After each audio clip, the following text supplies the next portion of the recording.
The Myanmar government and its de facto leader Aung San Suu Kyi are under increasing international pressure over its treatment of Rohingya Muslims. It comes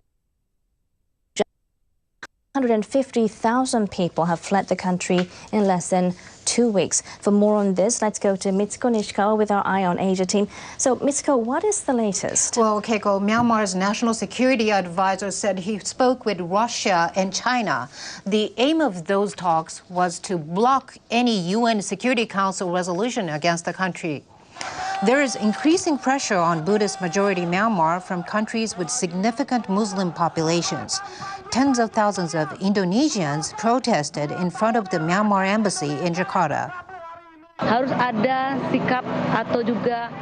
The Indonesian government needs to take firm measures against Myanmar.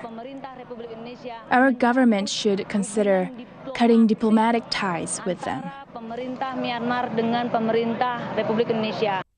Now, Aung San Suu Kyi's office posted on social media that the government will ensure all people in the country are entitled to protection of their rights. She expressed concerns about what she called fake news, saying tensions were being fanned by misinformation. The Reuters news agency is reporting that UN estimates suggest 300,000 people are expected to flee to Bangladesh from Myanmar. Hundreds have died since violence flared up late last month in Rakhine State. Rohingya militants staged attacks on police stations and Myanmar security forces responded by clearing villages. Earlier this week, the international NGO Human Rights Watch released satellite imagery suggesting hundreds of buildings have been burnt in Rakhine State. The group is calling for independent monitors to be allowed into the region to assess the situation. We now have Mr. Phil Robertson in our Bangkok studio. He's the Deputy Asia Division Director of Human Rights Watch and has been keeping a close eye on the ongoing crisis affecting the Rohingya people. Mr. Robertson, thank you very much for joining us. The first question that I would like to ask is, how dire is the situation in the border area right now?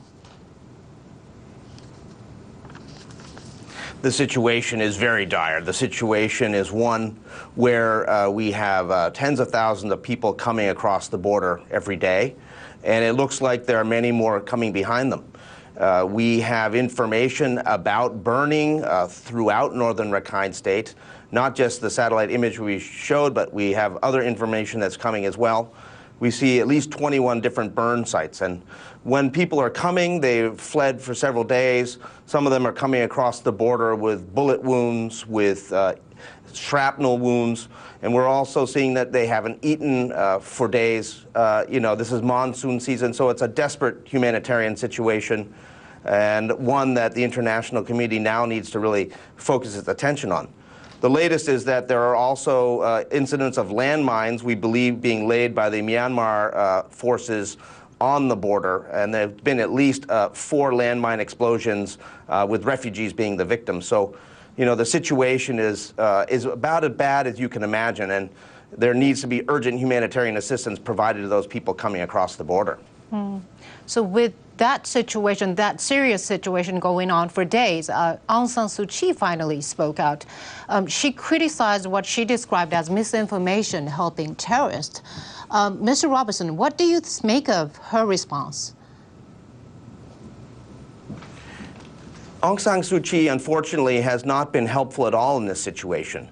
Actually, each time she speaks out, instead of getting better, the situation seems to get worse. Previously, she issued statements on her website indicating that she thought the UN humanitarian agencies and the international NGOs might be supporting what she calls terrorists. And now that has created a crisis throughout, not just northern Rakhine State, but also the IDP camps and other parts of Rakhine State, where local staff for these humanitarian agencies are too scared to go into these areas. So the humanitarian crisis is spreading beyond the conflict areas into other spots where people are dependent on the international community to provide food and basic services.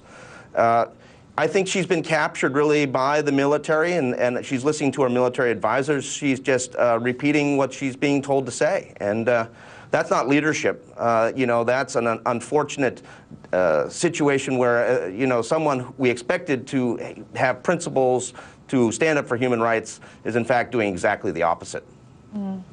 So what should the international community do to help alleviate and end this crisis?